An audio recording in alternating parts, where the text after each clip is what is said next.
I found myself in an interesting line of work. To put it as simply as I can, I observe. Usually out in the wilderness, with a camera in my hand, a rifle on my shoulder, and my rucksack on my back. You may be wondering what I observe. A lot of the time, it's animals for research studies, and once or twice as just another pair of eyes to monitor activity along the border when the high-tech stuff needs some fixing. The rifle became part of my gear after an intense encounter with some folks that weren't exactly happy to stumble on someone during their nefarious work. I always took great care in making sure my work was as low impact as could be achieved, and sometimes things just happen. Nevertheless, staying strapped made those border jobs feel easier to handle. Before I get too far, I'll describe my standard setup for a desert job. First and foremost is comfortable and functional clothing that is also durable. Being in the middle of nowhere for days at a time, practicality is essential. Hiking boots, multicam cargo pants, and a matching multicam combat shirt have worked best for me. On top of the clothing, I wear a load-bearing vest to carry certain gear where I can easily get to it. I'm always sure to bring several pairs of socks and underwear. Avoiding the decay and smell of your feet and dangly bits is a matter that can't be taken lightly, especially when you aren't able to take a shower for an extended time. Almost as important is a good hat. My entire childhood and into my 20s, I had had little to no hair. After growing it out and realizing my hair is awesome, wearing a hat just became an easy way to keep it out of my face.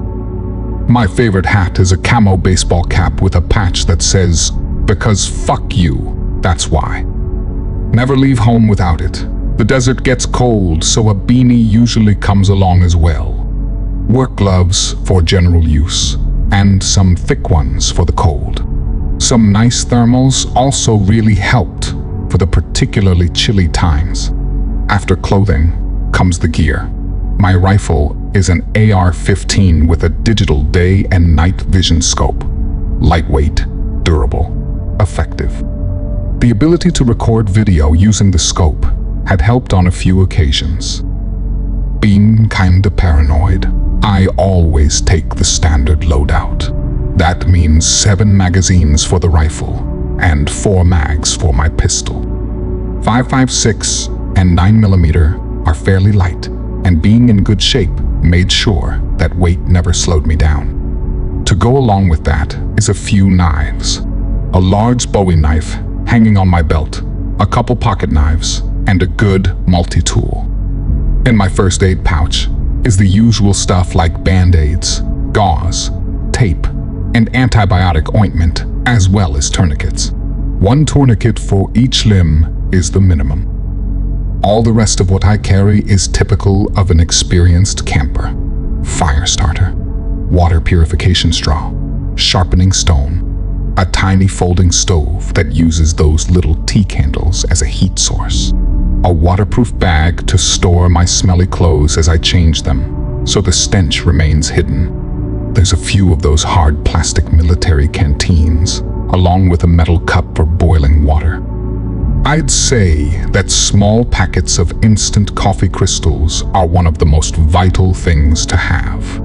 The rest of the space in my ruck is for no less than 1 MRE per day, a camouflage net to cover my work area and provide shade, an almost comically small sleeping bag, a cleaning kit for my guns and camera, and anything else that I might think is necessary, like batteries and a solar charger. Rounding out the miscellaneous are a lightweight laser rangefinder, a compass and small map of the area I'm working, an emergency radio, 2 emergency flares, and some of those little colored smoke bombs you can get at a fireworks stand. Finally, I get to my camera. I carry a Nikon D6 with a couple lenses of various sizes and a small tripod. Spare SD cards come in handy on the long trips. All of this may sound like a lot to carry, but it really isn't that bad. Every item was optimized to be as light as possible, because the only way in or out of these places was on foot. Ounces equal pounds, and pounds equal pain. I got a request to help with a wildlife study in Big Bend National Park in Texas on the border with Mexico. Altogether, it's not a bad area. Beautiful, yet it can be unforgiving to those that don't respect the laws of nature. Every year, people just disappear in national parks for any number of reasons. Heat, cold, terrain, flora, fauna, and other humans all play a role to some degree. Inexperience or misplaced confidence can be real killers. Luckily for me, I grew up outdoors and had many occasions to practice the essential skills for surviving in different environments. Mountainous regions were my favorite, like the Rocky Mountains or the Appalachians, but the job pays well, so I wasn't about to complain. The terrain of Big Bend has its fair share of mountains to climb. It was going to be a simple job. 4 days to collect photos of deer and coyotes, and a mountain lion if the opportunity presented itself. The plan was easy enough to lay out as well. Get out there before the sun rises on the first day and find a good vantage point to make my hide before the heat gets too prohibitive. Once night falls, I pack up and head to the next location, and so on and so forth until the last day. All the while, I will be taking pictures of the animals I see.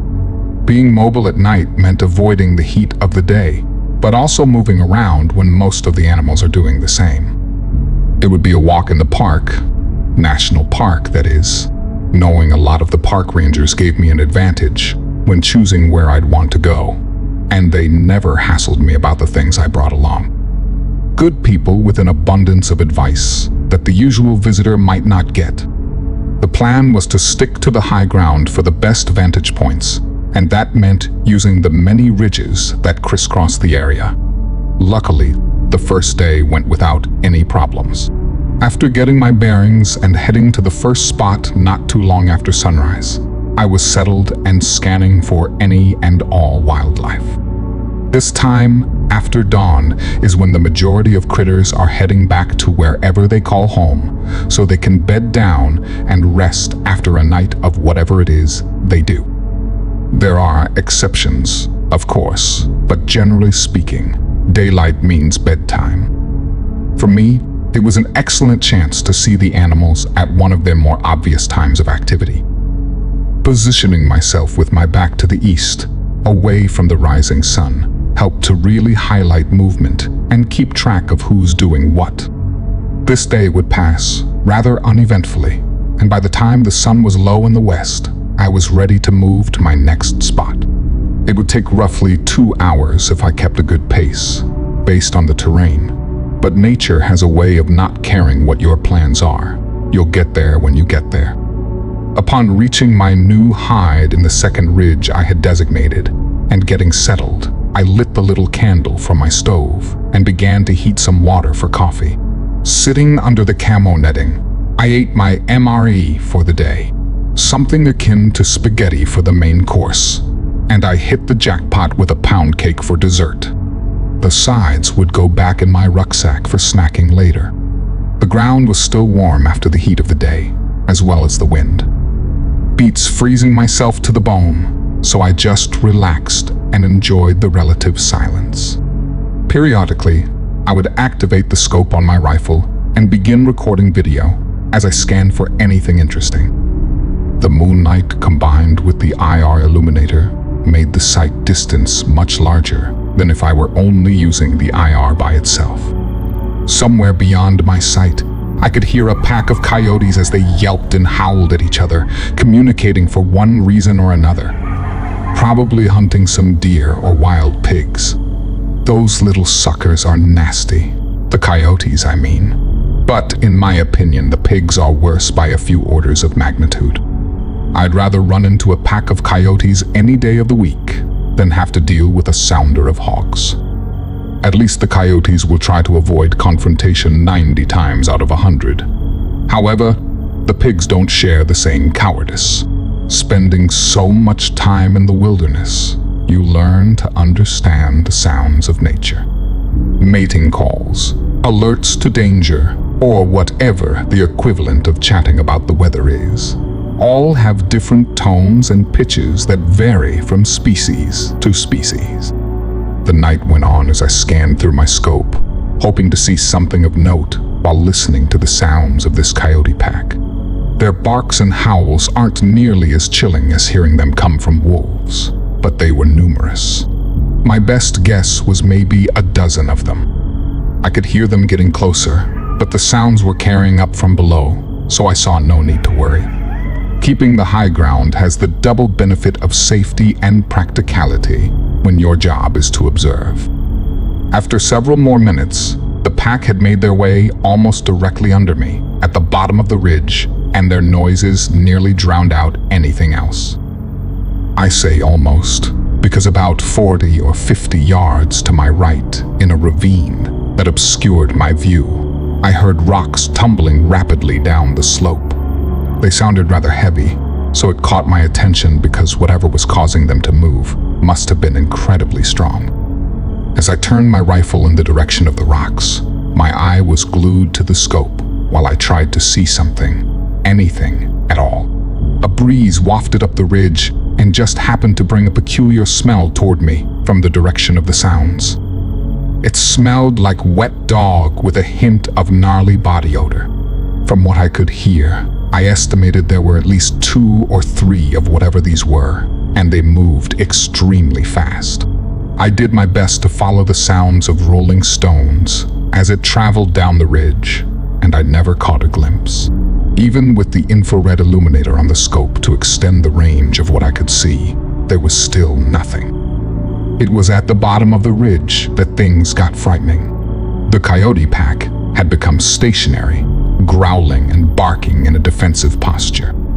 Unfortunately, with all the brush down there, I couldn't see anything, but I sure could hear it. They went silent very suddenly, and then all hell broke loose. There was snarling and barking and high-pitched yelps that rose to an intense volume and then fell almost as quickly. One by one, I could hear the barks get fewer and fewer, until all I heard was the sound of my heart pounding in my chest. A chorus of loud, triumphant howls exploded from the darkness. I ducked down and held my rifle close while I waited for them to come to a stop. After what felt like an eternity, they did end, and the night was silent. For the rest of the night, I stayed hunkered down under my camo net and eventually fell asleep from pure exhaustion. When the sun rose in the morning, it was time to move to a new hide on a new ridge. My curiosity got the better of me, and I couldn't help but investigate the area where all the madness had occurred just a few hours before. The scene was a grim one. Blood, fur, and pieces of bone were all over the place, and the air was thick with the smell of death. I grew up hunting and was no stranger to gore, but I couldn't stop myself from retching at the grotesque display hanging from the trees and splattered on the rocks. The carnage of this absolutely savage evisceration was the worst thing I'd seen in my life. Not in the mood to waste any more time, I checked my map and headed toward my new hide, keeping my head on a swivel and my rifle in my hands the whole way. Luckily, the day was uneventful. However, that's also eerie. I hadn't seen anything, which was a really concerning prospect. No birds, rabbits, squirrels, deer, nothing. It was as if every living thing just vanished. Considering what had happened just a handful of hours ago, I was probably the only creature without a lick of sense to still be hanging around there. Sense or no, I kept walking through the brush and making my way up a new ridge that had an astounding view to the south, with Mexico far out across the large expanse of tan and green. There was a great spot between 2 boulders that afforded some room to stretch under my camo net, and it was actually pretty comfortable. It wasn't a room at the Ritz, but I felt pretty lucky for this spot. The rest of the day was spent looking through my camera for any possible opportunity to snap a good picture. For good measure, I also took some time to make sure my rifle and pistol were clean, just in case there was a repeat of last night. About an hour before the sun would be below the horizon, I caught sight of something moving out in the distance. Unfortunately, it was too far to really know what it was, but I could follow the movement for some time. As the sinking sun gave way to stretching shadows and black of night, I still tried to keep an eye on what I had seen, but eventually I lost it entirely. Using the night vision scope, I could see the IR light stretch for just a couple hundred yards, but there was still nothing of note. I gave my eyes a rest and just stared blankly into the night, and it was then that I saw the smallest pinprick of light. It was just a brief second that made me think my eyes were playing tricks on me, until there was another one a few seconds later. This phenomenon continued for about a minute, and then came to a stop. For the life of me, I couldn't figure out what it was. A breeze came rolling up from the south, and was carrying a smell that seemed like a mix of cigarettes and weed. That meant people were out there. For a while, the smell got stronger, suggesting the source was getting close to me. My rifle was up, and I was scanning for trouble. Your average hikers aren't doing that kind of thing at this time of night, not in all my time spent in places like this. Suddenly, a new smell invaded my nostrils. Wet dog and body odor. Although it was against all reason and better judgment, I had to see what these things were.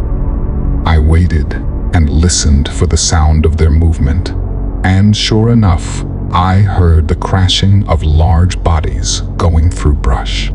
No more than 30 seconds later came the sounds of screaming. This time I stood up with my rifle in hand, hurriedly put on my vest, which carried the extra ammo, and took off as quickly as I could down the ridge and toward the sounds. The staccato sound of gunfire rang out, and I heard the hiss of rounds passing over me. Those people were shooting wildly in all directions.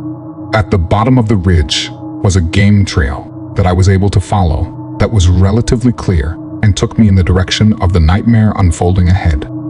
There was no way I could run without skewering myself on a branch, but I did my best to keep the scope to my eye and jogged down the trail. As I got close, I hit the record button on the scope and made sure it was taking video. The screams had stopped, as did the gunfire. Instead, the wet thuds of meat being slapped around mixed with low growls. The whole time I crept forward, scope to my eye.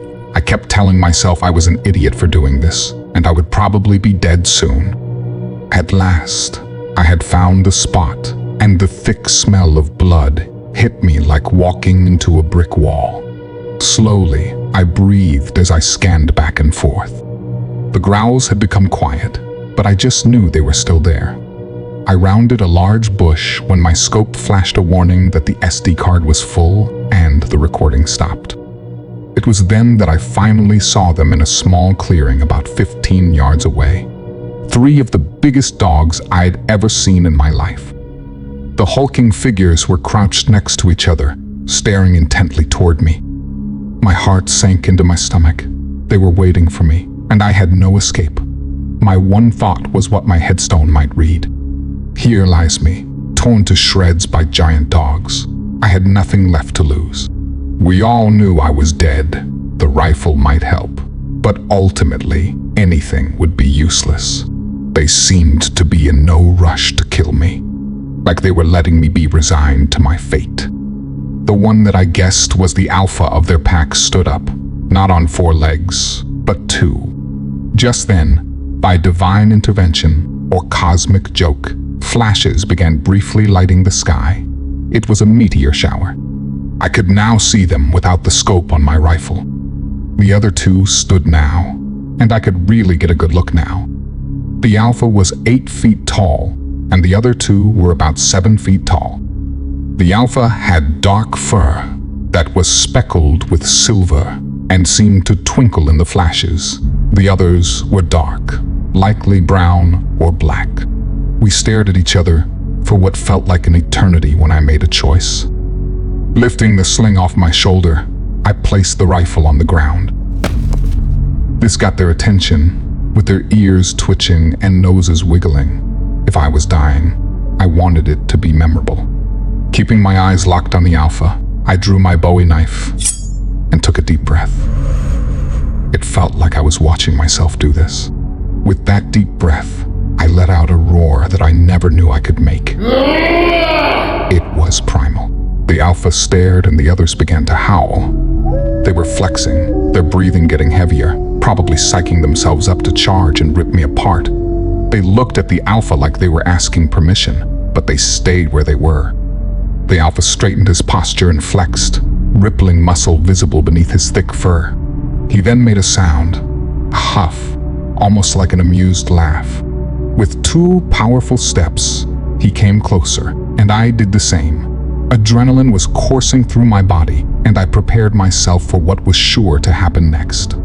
To my surprise, the alpha raised his lips in a frightening smile and held one huge hand to his mouth. Large fingers curled down into a fist, leaving just one at his mouth. He was telling me to be quiet. After a moment, he backed away until he was in line with the others, and then together they stepped into the darkness. I heard the sound of them moving in the brush, heading away from me. Stunned, I just looked blankly into the black as I tried to understand what happened. I sheathed my knife, grabbed my rifle, and slowly started walking back down the trail. 3 howls split the night, then faded away and left only the sound of my own breath for me to hear. After getting back up the ridge, I sat down in my hide and just stared into nothing, not moving until the first light broke the horizon. Once I snapped out of it, I checked the footage on the scope. Sure enough, the recording had stopped just before I'd seen them. I was shaken and confused by what had happened. What made them decide to spare me? For that matter, what the hell were they in the first place? Clearly, they were intelligent and able to reason. All the hoping that it was some kind of hallucination wasn't enough to make me think it hadn't been real. I knew what I saw. Not long after sunrise, I packed up and began the trek to leave and go home. The wildlife had come back. Birds were chirping and bugs were buzzing around. The events just kept going through my mind as I walked. After finding a trail presumably used by rangers, I made good time and ran into a parks and wildlife truck that was kind enough to give me a ride out. I didn't say a word about what I saw when the ranger told me they were investigating gunfire last night. Nobody in their right mind would believe me. I told him I had heard the gunfire, but had no idea where it came from. All the same, he asked to do a gunshot residue test on my hands, to which I agreed. I never fired a shot, so I had nothing to hide as far as that was concerned. Once I was free to go, I walked to my truck, loaded my gear, and drove away. There were enough pictures to satisfy the client that sent me out there, but I just wished I had gotten anything at all of those creatures. Werewolves seemed a little crazy, but I've heard about the Dogmen. Lacking any better theories, that's what I guess they were. Smart, fast, strong, but not merciless. The fact that I can tell this story is evidence enough of that. Why did they let me live? What I did or didn't do that made them not kill me is still anyone's guess. If you enjoyed this video, please don't forget to like and subscribe to Descent into the Unknown for more horror content. If you have any real cryptid encounters, or you're a horror writer wanting to share your stories, please feel free to email me in the description anytime.